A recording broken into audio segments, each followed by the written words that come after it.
Welcome to Shaping Healthcare, a podcast by CitiusTech.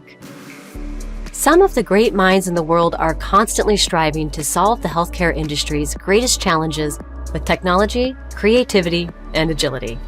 With every episode of the Shaping Healthcare podcast, we will take you deeper into the world of healthcare and life sciences and give you a perspective into what it takes to build a human-first, technologically enabled healthcare world. I'm your host, Laurel Rockall. Joining us today is Shobhit Saran, a distinguished leader in healthcare IT and payer consulting, currently serving as the Vice President of Health Plans and Consulting at CitiusTech. With a career spanning over 18 years in U.S. healthcare, Shobhit brings a wealth of expertise in driving digital transformation and advancing personalized care strategies. His journey includes pivotal roles at United Health Group and Infosys Technologies, where he spearheaded initiatives in interoperability, digital innovation, and healthcare analytics. At CitiusTech, Shobhit's leadership is instrumental in shaping the future of payer services and healthcare IT solutions, emphasizing agility, innovation, and customer success. Passionate about harnessing technology to enhance patient outcomes, Shobhit has championed initiatives that leverage AI, genomics, and interoperability standards like FHIR to optimize healthcare delivery. His deep understanding of the regulatory landscape and strategic insights into navigating complex healthcare challenges make him a thought leader in the industry. Today, we explore Shobhit Saran's journey, his insights, and vision for a future of personalized care and healthcare technology at CitiusTech. Shobhit, welcome to the podcast. Great to have you. Thank you, Laurel. Thanks a lot for the opportunity. I appreciate it. It's my pleasure. In your current role at CitiusTech, you have been instrumental in driving these transformational projects and fostering innovation in personalized care. What was the opportunity that motivated you to join the CitiusTech team, and how has your vision evolved since joining them? Yeah.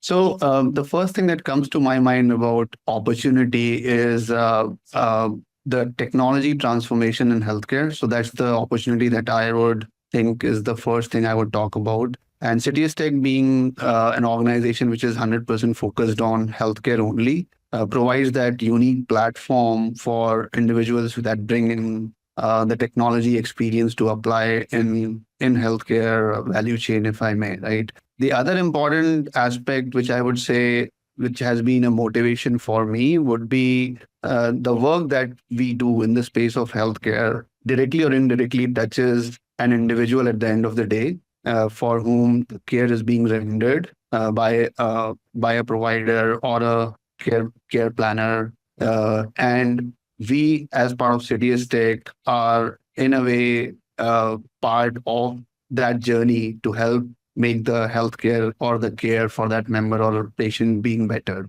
So that itself is it's a unique opportunity for somebody to make a difference in a life of a person. So that is the second motivation I would talk about. As far as evolution of my vision goes, I think what I would say is over the last few years, it has been a great learning process for me, and what it has transformed me to be is from a technology engineering professional to applied healthcare IT individual, where I can leverage my technology experience and apply it at every stage of healthcare value chain. Certainly, I mean, any sector has changed quite a bit, especially once the technology has been applied to it, and especially in healthcare. And I'm sure you've seen quite an evolution over that time. And given your leadership in healthcare IT and payer services, how would you define what personalized care is today and how that definition has evolved with these advancements in healthcare analytics? Yeah, great question. So the concept of personalization or personalized care is not something which is very new in the industry. It has been there for a while, for many years. It has gone through its own transformational journey when it comes to personalization. Now, I'll give my perspective and take few examples, right? So traditionally, there has been what we call as population health and population analytics, right? Where there was statistical analysis done to come up with a segment of population, the right treatment associated for that segment of population. And that further evolved into using machine learning models, right? in order to come up with a more optimized cohort and the required treatment plan associated with that cohort. With the advancement that have been made further in the technology, what is now getting used in the from a concept of personalization is utilizing the knowledge of human biology or disease patterns to come up with very individualistic level interventions or treatment plans. An example of that would be using genomic data as part of DNA testing, for example, that comes out, or an individual specific data that would be, say, from an allergy information or hormone level information, food sensitivity data. All that data combined with the erstwhile information like medical history data make more and makes the set of treatment plans more and more precise. And that's what personalization is moving towards. So that paradigm shift is mainly from whatever was before one size fits all kind of an approach to moving towards a very individualistic approach to treat every person as a unique individual. And that's what personalization is all about. And that's how I think I would say that journey has traversed of personalization. Yeah. That's fascinating. And I love to hear that because, yes, we are all unique individuals. And I love to hear that that's where technology has been taking healthcare and that personalized care. And drawing on your experience over time here, could you elaborate and kind of go in some further detail for us on how cohort-based segmentation initially influenced healthcare strategies and advanced personalized care? Like, what are some of those benefits and limitations to that? Yeah. So let's talk about cohort-based segmentation as an approach, right? Why it even evolved in the first place. So let me spend a minute on that, and then I'll talk about some of the benefits and limitations as well, right?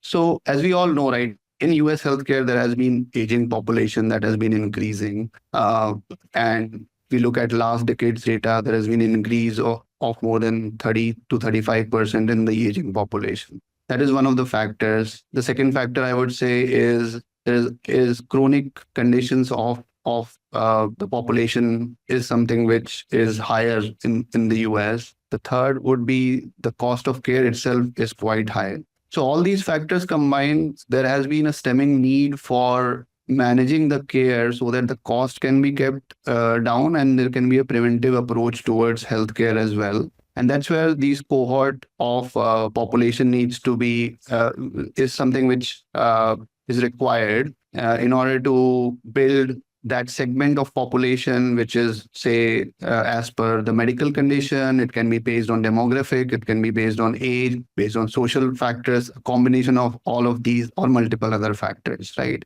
What it ultimately helps with is that segment of population is to be treated in a certain way for a certain type of an ailment, is what it makes it unique or personalized in some way, right? While this is one of the great and valuable step as a starting point to arrive at a segment and devise a treatment plan that is associated for that particular segment. What it does not capture is there are certain interplay of other factors like medication adherence, for example, lifestyle data, SDOH data. So some of those factors not being considered with that particular cohort-based analysis or cohort-based approach is having certain limitations. The answer to that was bringing in machine learning models to solve for that challenge, where there can be an interlock established with some of the factors that I talked about before with what was already being considered in the cohort-based approach. And Aetna came up with a very interesting case study where they have something called as social isolation index, which considers multiple factors of SDOH data into account, comes up with a score, and then combines that with the clinical risk data. And that what it helps with is helps them decide very narrow intervention programs that would be associated for the Medicare population. And those intervention programs can be in form of meals on wheels, some companion guides, some sort of community-based approaches that can be taken in order to make the individual feel better. So I think those are some of the steps that the cohort-based segmentation approach has gone through, and few examples and how it has evolved. Still uses population data as the base, but that has been the journey of cohort-based approach so far. Thank you for clarifying that and going into that. I think it's so interesting, and it's really exciting to hear like what the future of health is going to be looking like and where it's all going. I think that's really neat. And as you're mentioning this more individualized, more precision care and more precision health, this represents a shift towards, again, this more individualized care. And so from your perspective, how does precision medicine differ from that traditional cohort-based approach? And what tangible benefits have you observed in the actual patient outcomes? Yeah, it's a great segue for bringing in the precision medicine. So actually what I was talking about before was the cohort-based approach where I ended up saying it was still population level data. What precision medicine brings in is the individual specific data where each individual, as I said before, is considered as a unique person. And this is where the study of human genome or advances in the omics technology like genomics, proteomics, metabolics, right? All those comes into play. And what it helps with is to include the human biology and molecular study in order to tailor the medication and the care plan that would be as per the physiological profile of the individual, right? So that is what precision medicine brings in. What it uses behind the scene is an N of one philosophy, which it means is each individual is treated as a unique person rather than a cohort or a strata of people. And to your question around what it results into better outcomes. It avoids the effect of any side effects or lower risks of side effects. It also avoids any hit and trial methods that would be applicable in the prior cohort-based approach in some way. And it also finally helps with the right level of interactions and interventions that would be needed, or inhibitors that would be required also for certain ailments, right? So that would be my thought on how precision medicine would be helpful. And certainly technology is, as you've mentioned throughout, technology as it's changed, it's grown, and it's definitely that critical role that it's going to play in that precision medicine, especially when we're looking at advancements in genomics and in AI and machine learning. So can you share a few specific instances where these technologies have really enhanced that personalized treatment plan or even like diagnostic accuracy? Sure. Yeah, I'll take one example of, let's say, lung cancer scenario, right? And the possibility of applying genetic sequencing for a lung cancer patient where there can be a study of a tumor that can be done. And what it would help with is to identify what are the specific mutations associated with that tumor, which is driving the cancer growth, right? And in order to, once it is identified actually which particular gene is having the mutation, the treatment can be focused on that particular gene. To go into one level further deep into that, right? As an example, if it is observed for lung cancer patient, there's an ALK gene which is having the mutation which is causing the cancer growth. There can be inhibitors which can be devised for ALK gene very specifically, rather than focusing on standardized chemotherapy, which will be more effective for that particular patient because that's what the need is for that person, right? Yeah. And that is where the precision and the personalization of that particular treatment comes into play, as an example. And that is true for any ailment. I took an example of lung cancer and that particular gene. but something that can combine from a technology standpoint, genetic mutation, biomarkers, social determinants data, molecular makeup, clinical data sets, treatment plans, all those things together once combined, they can result into the right decision, the right precise plan for a particular member or a individual. Wow.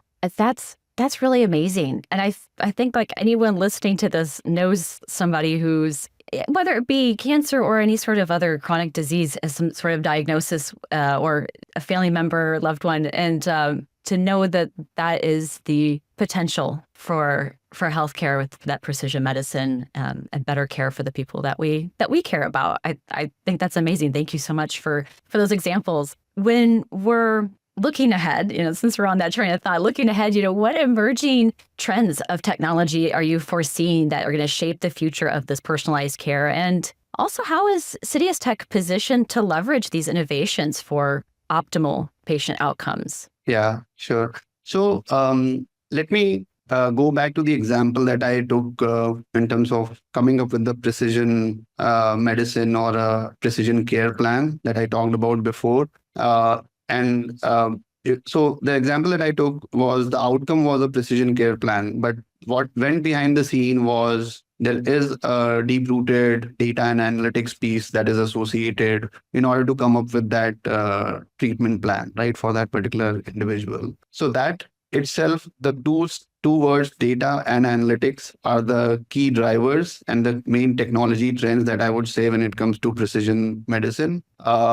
So talking about analytics, I think AI, ML, and generative AI are the two buzzwords everybody is talking about. And I think those, I believe, are going to continue to make the difference even in terms of personalized care going forward. As far as CitiusTech is concerned, I think we are very well positioned because we are making strategic investment in the area of AI, ML, generative AI to be the front runners in terms of driving multiple use cases, be it for payers, providers, life sciences organizations. So that is one trend I would talk about. The second important theme I would say is the knowledge of healthcare data itself, right? So any analytics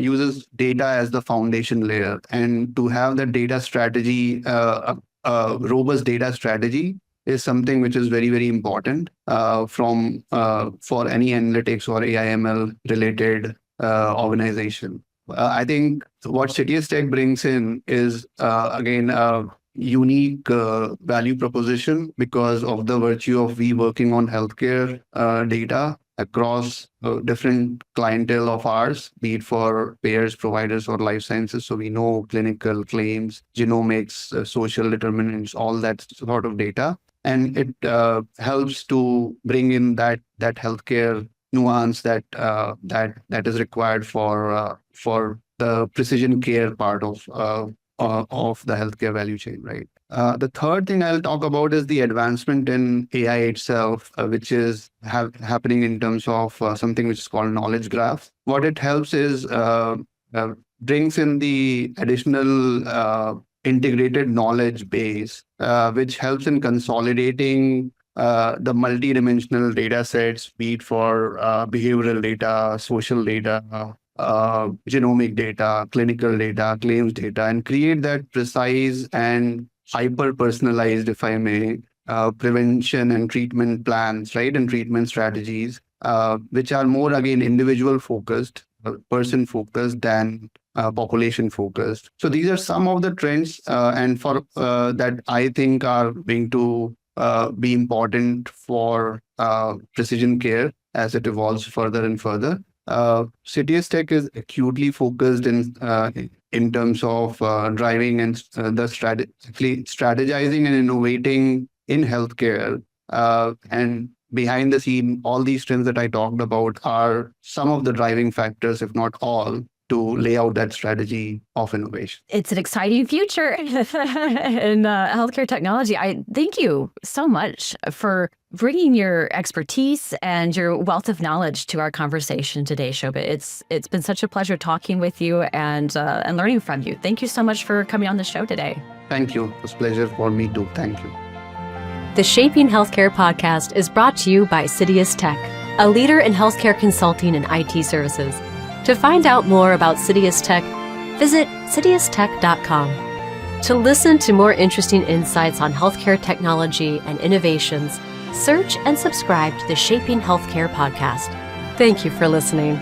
If you want to share any feedback or would like to be featured in our podcast, do write to us at citiusvision@citiustech.com.